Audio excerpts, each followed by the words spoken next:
Sir ಇನ್ನೊಂದು ಭಾಳ ಪ್ರಮುಖವಾಗಿ ಈ ಸಂದರ್ಭದಲ್ಲಿ ನಿಮ್ಮ ತಂದೆ ಇದ್ದಿದ್ರೆ ಏನು ಹೇಳ್ತಾ ಇದ್ರು, ನಿಮ್ಮ ಈ ಯಶಸ್ಸು, ಈ ಪ್ರೌಡ್ ಹೆಮ್ಮೆ ಕಂಡು ಯಾವ ರೀತಿಯಾಗಿ ಫೀಲ್ ಮಾಡ್ತೀರಾ ಸರ್? ನಾನು ನಿಮ್ಮ ಜೊತೆ ಮಾತಾಡೋಕ್ಕಿಂತ ಅವ್ರ ಕೈಲೇ ಮಾತಾಡಿಸ್ಬಿಡ್ತಿದ್ದೆ, ಎಷ್ಟು ಖುಷಿ ಇದೆ ಹೇಳಿ ಅಂತ. ಭಾಳ ಖುಷಿ ಪಡ್ತಿದ್ರು ಸರ್. ನಾನು ಇದುವರೆಗೂ ನಾನು ಸಾಮಾನ್ಯವಾಗಿ ಅಷ್ಟು ಎಕ್ಸೈಟ್ ಆಗಲ್ಲ. ಏನೋ ಅಷ್ಟು ಖುಷಿ ಬಂದರೂ ಒಂದೇ ಥರ ಇರ್ತೀನಿ, ನಂಗೆ ದುಃಖ ಆದರೂ ಒಂದೇ ಥರ ಇರ್ತೀನಿ. ಬಟ್ ಖುಷಿನ ಸೆಲೆಬ್ರೇಟ್ ಮಾಡ್ತಾರೆ, ನನ್ನ ಸಕ್ಸಸ್ನ ಸೆಲೆಬ್ರೇಟ್ ಮಾಡ್ತಾರೆ ಅಂದರೆ ನಮ್ಮ ತಂದೆಯವ್ರೊಬ್ಬರೇ. ಬಂದವ್ರಿಗೆಲ್ಲ ಹೇಳ್ಕೊಂಡು ಓಡಾಡ್ತಿದ್ರು. ಅವ್ರೊಂದು ಮಾತು ಹೇಳ್ತಿದ್ರು ನನಗೆ, ಅಂದರೆ ನನಗೆ ಹೇಳ್ತಿರಲ್ಲ, ಬಂದ ಒಂದು ಕಸ್ಟಮರ್ ಜೊತೆ, ರೀ ನನ್ನ ಮಗನ ಥರ ಯಾರು ಮಾಡ್ತಾರೆ ವಿದೇಶದಲ್ಲಿ ಅಂತ ಅನ್ಬಿಡೋರು. ನನಗೆ ಕೋಪ ಬಂದ್ಬಿಡ್ತಿತ್ತು. ಹಂಗೆಲ್ಲ ಹೇಳ್ಬಿಡಿ, ನನಗಿಂತ ಭಾಳ ಚೆನ್ನಾಗಿ ಕಲಾವಿದರಿದ್ದಾರೆ, ಸುಮ್ನಿರ, ನೀನು ದೇಶದಲ್ಲೇ ನೀನೊಬ್ಬ ಒಳ್ಳೆ ಕಲಾವಿದ ಅಂತ ನಿನಗೆ ಗೊತ್ತಿಲ್ಲ ಅಂತ ನನಗೆ ಬೈತಿದ್ರು. ಅವ್ರು ಅಂದಿದ್ದೆ ನೋಡಿ ಈಗ ಮಾತು ನಡೆದೋಗಿದೆ. ಈಗ ನೀವು ತಂದೆಗೆ ತಕ್ಕ ಮಗ, ಈಗ ನೀವು ದೇಶದ ಆಸ್ತಿ ಕೂಡ, ರಾಮ್ಲಾಲ್ ಹೇಗೆ ದೇಶದ ಆಸ್ತಿ, ನೀವು ಕೂಡ ದೇಶದ ಆಸ್ತಿ. ನಿಮ್ಮ ಜವಾಬ್ದಾರಿ ಕೂಡ ಈಗ ಜಾಸ್ತಿ ಆಗಿದೆ. ಮುಂಚಿನ ಥರ ಇರೋಕ್ಕಾಗಲ್ಲ, ಸೆಲೆಬ್ರಿಟಿ ಹೋದಲ್ಲಿ ಬಂದಲ್ಲಿ ಇದು ಮಾಡ್ತಾರೆ. ನಿನ್ನೇನು ಕೂಡ ನಾವು ನೋಡಿದ್ವಿ, ಸಿಕ್ಕಾಪಟ್ಟೆ ಕ್ರೌಡ್ ಇರುವುದು. ಯಾವ ರೀತಿ ಅಂತ ಹೇಳಿದ್ರೆ ಮಹಿಳೆಯರು ಸಣ್ಣ ಮಕ್ಕಳನ್ನ ನಿಮ್ಮನ್ನು ಟಚ್ ಮಾಡಿಸ್ತಾರೆ. ರಾಮ್ಲಾಲನ್ ಮೂರ್ತಿನೇ ಟಚ್ ಮಾಡೋದು, ಅಷ್ಟು ಪ್ರೌಡ್ ಹೆಮ್ಮೆ ಆಗ್ತಿದೆ. ಇದನ್ನು ಯಾವ ರೀತಿಯಾಗಿ ನಿಭಾಯಿಸ್ತೀರಾ ಸರ್? ಒಂದು ಇದಕ್ಕೆಲ್ಲ ಕಾರಣ ನಮಗೆ ರಾಮರ ಮೇಲಿರೋ ಪ್ರೀತಿ. ಅಷ್ಟು ಪ್ರೀತಿಸ್ತೀವಿ ನಾವು ನೋಡಿ, ನಮ್ಮ ಬಾಲ್ಯ ಶುರುವಾಗದೆ ರಾಮನ ಒಂದು ಆರಾಧನೆಯಿಂದ. ನಮ್ಮ ತಾಯಿಯವ್ರು ನೋಡಿದೀನಿ, ಮಕ್ಕಳೆಲ್ಲ ಆಟ ಆಡ್ಸೋದು ರಾಮ್ ರಾಮ್ ಜಯ ಜಯ ರಾಮ. ಮಕ್ಕಳನ್ನು ಹೇಳಿದ್ರೆ ಅದೊಂದು, ಅಂದ್ರೆ ನಮ್ಗೆ ಗೊತ್ತಿಲ್ಲದೇನೆ ಬಾಲ್ಯದಿಂದನೇ ನಾವು ರಾಮನ ಜೊತೆ ಒಂದು ಸಂಬಂಧನ ಬೆಳೆಸ್ಕೋತೀವಿ ಭಾರತೀಯರಾಗಿ. ಆ ಒಂದು ಪ್ರೀತಿ ಇಷ್ಟೊಂದು ನನಗೆ ಮೇಲೆ ತೋರಿಸ್ತಾ ಇದ್ದಾರೆ. ನಾನು ಇನ್ನೇನು ಮಾಡ್ತಿರ್ಬೋದು, ಇದಕ್ಕೆ ಏನು ಮಾಡ್ಬೋದು ನಾನು ಅಂದರೆ, ಮುಂಚೆ ಹೇಗೆ ಶ್ರದ್ಧೆಯಿಂದನೇ ಇದ್ದೀನಿ ಜೀವನದಲ್ಲಿ, ಇನ್ನು ಡಿಸಿಪ್ಲಿನ್ ಲೈಫ್ ಹೇಗೆ ಮಾಡ್ಬೋದು, ಹೇಗೆ ನಾನು ಸೊಸೈಟಿಗೆ ವಾಪಸ್ ಏನು ಕೊಡ್ಬೋದು, ಈ ಕಲೆಯಲ್ಲಿ ಇಲ್ಲಿ ನಾನು ಸೇವೆ ಮಾಡ್ಲಿಕ್ಕೆ ಅವಕಾಶ ಸಿಗುತ್ತೆ, ಅಲ್ಲಿ ಇನ್ನು ಸೇವೆ ಸಲ್ಲಿಸೋವಂಥದ್ದು.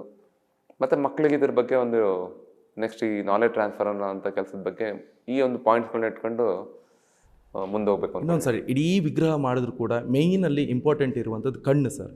ಕಣ್ಣಿಂದನೇ ಎಲ್ಲ ಕೂಡ ಇಡೀ ವಿಗ್ರಹ ಚೆನ್ನಾಗಿ ಇದಾಗೋದು, ಆ ಫೀಲ್ ಕೂಡ ಇರುತ್ತೆ. ಆ್ಯಕ್ಚುಲಿ ನಾನು ನ್ಯೂಸ್ ಆ್ಯಂಕರು, ಆ ಕಣ್ಣಿಂದ ಆ ಪಟ್ಟಿ ತೆಗೆದ್ಬಿಟ್ಟು ಆ ದರ್ಶನ ಕೊಡಬೇಕಾದ್ರೆ ಅದು ಫೀಲ್ ಅಂದರೆ ಮೈಯೆಲ್ಲ ರೋಮಾಂಚನ. ಈಗಲೂ ಕೂಡ ಅದನ್ನು ಎಣಿಸ್ಕೊಂಡ್ರೆ ಮೈ ರೋಮಾಂಚನ ಆಗುತ್ತೆ.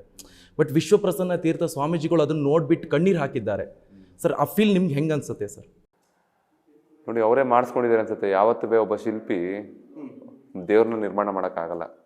ನಾವು ಅದೊಂದು ಸಾಧನೆ ಅಂದರೆ ನಾವೊಂದು ಇನ್ಸ್ಟ್ರೂಮೆಂಟ್, ಸಾಧನ ಅಷ್ಟೇ ಅದು. ಸೊ ನಮ್ಮ ಕೈಲಿ ಮಾಡಿಸ್ಕೊಂಡಿದ್ದಾರೆ ನೋಡಿ. ಆ ದೇವಸ್ಥಾನ ಅಷ್ಟು ದೊಡ್ಡದಾಗಿ ಬೆಳೆದಿದೆ, ಎಲ್ಲರೂ ಕರೆದು ಮಾಡಿಸ್ಕೊಂಡಿದ್ದಾರೆ.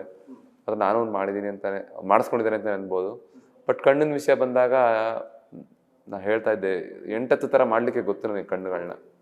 ಬಟ್ ಇದೇ ಯಾಕೆ ಮಾಡಿದೆ ಅಂತ ನನಗೂ ಗೊತ್ತಿಲ್ಲ. ಆ ಸಮಯದಲ್ಲಿ ಮಾಡಾದ್ಮೇಲೆ ನಾನೂ ಸ್ವಲ್ಪ ಎದೆ ಬಡಿತ ಜಾಸ್ತಿನೇ ಇತ್ತು. ಜನ ಹೇಗಿದ್ದನ್ನು ಒಪ್ಕೊಂತಾರಪ್ಪ ಅಂತ. ನನಗೆ ಗೊತ್ತು ಕಣ್ಣಿಗೆ ಬರ್ತಾ ಇದು ವಿಷಯ ಇಡೀ ದೇಶದ್ದು ಅಂತ. ಸೊ ಅದಕ್ಕೆ ಆ ಸಮಯದಲ್ಲಿ ಅವರೇ ಆ ರೀತಿ ಮಾಡಿಸ್ಕೊಂಡಿದ್ದಾರೆ. ಹೇಳಿದ್ನಲ್ಲ, 8 ರೀತಿಯಲ್ಲಿ ಅವರೇ ಅದನ್ನ ನನ್ನ ಕೈಲೊಂದು ಸೆಲೆಕ್ಟ್ ಎತ್ತಿ ಅವರು ನನಗೆ ಏನು ಬೇಕಾದ್ರು ಮಾಡಿಸ್ಕೊಂಡಿದ್ದಾರೆ ಸರ್. ಅದು ಹೇಗೆ ಮಾಡೋದು ಆ್ಯಕ್ಚುಲಿ, ಯಾವ ಥರ ಕಾರ್ಯವಿಧಾನ? ಯಾವ ಸರ್, ಅದು ನೇತ್ರ ಮಿಲನ ಅಂತ ಒಂದು ಕಾರ್ಯಕ್ರಮ ಇರುತ್ತೆ. ಅದಕ್ಕೆ ಒಂದು ಧ್ಯಾನ ಶ್ಲೋಕ ಇದೆ. ಅದು ಚಿನ್ನದ ಉಳಿ ಮತ್ತು ಬೆಳ್ಳಿ ಸುತ್ತಿಗೆಯಲ್ಲಿ ಮಾಡಲಾಗತ್ತೆ. ಅದಕ್ಕೊಂದು ಮುಹೂರ್ತ ಇರುತ್ತೆ. ಕಣ್ಣು ಮಾಡಾದ್ಮೇಲೆ ಅದಕ್ಕೊಂದು ಪದ್ಧತಿಗಳಿದೆ. ನಾವು ಜೇನುತುಪ್ಪ ಸಕ್ಕರೆ ಹಾಕಿ ತಂಪು ಮಾಡೋವಂಥದ್ದು. ಸೊ ಆ ಮುಹೂರ್ತ ಪ್ರಕಾರ ನೋಡಿ, ಕಣ್ಣಿಗೆ ನೇತ್ರ ಮಿಲನಕ್ಕೆ ಮುಂಚೆ ನನಗೆ ಸರಿಯೂ ನದಿಯಲ್ಲಿ ಒಂದು ಸ್ನಾನ, ಮತ್ತು ಮಾಡೋಕ್ಕೂ ಮುಂಚೆ ಹನುಮಾನ್ ಗಡಿಯಲ್ಲಿ ಒಂದು ಪೂಜೆ, ಮತ್ತು ಕನಕ ಭವನದಲ್ಲಿ ಒಂದು ಪೂಜೆ ಮಾಡಿ ರೆಡಿಯಾಗಿ ಬರಬೇಕು ಅಂತ ಅಲ್ಲಿ ಮುಖ್ಯ ಅರ್ಚಕರು ಗಣೇಶಾಚಾರ್ಯದವರು ಅವ್ರು ಹೇಳಿದರು. ಅದ್ರ ಪ್ರಕಾರ ಎಲ್ಲ ಅವ್ರು ಹೇಳಿದಾಗೆ ಎಲ್ಲ ಫಾಲೋ ಮಾಡಿ ನೇತ್ರ ಮಿಲನ ಕೆಲಸ ಮುಗಿಸಿದ್ದೆ.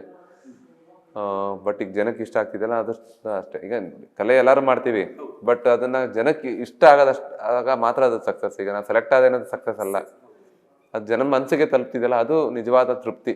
ಅದು ನಂದಾಗಿರ್ಬೋದು, ನನ್ನ ಕೆಲಸ ಅಲ್ಲದೆ ಇರ್ಬೋದು. ಜನಕ್ಕೆ ಒಂದು ಆಶೀರ್ವಾದ, ಅದು ಇಷ್ಟು ವರ್ಷದ ಕಾದಿದ್ದಾರೆ, ಅವ್ರಿಗೆ ನಾನು ಡಿಸಪಾಯಿಂಟ್ ಮಾಡಬಾರ್ದಿತ್ತು.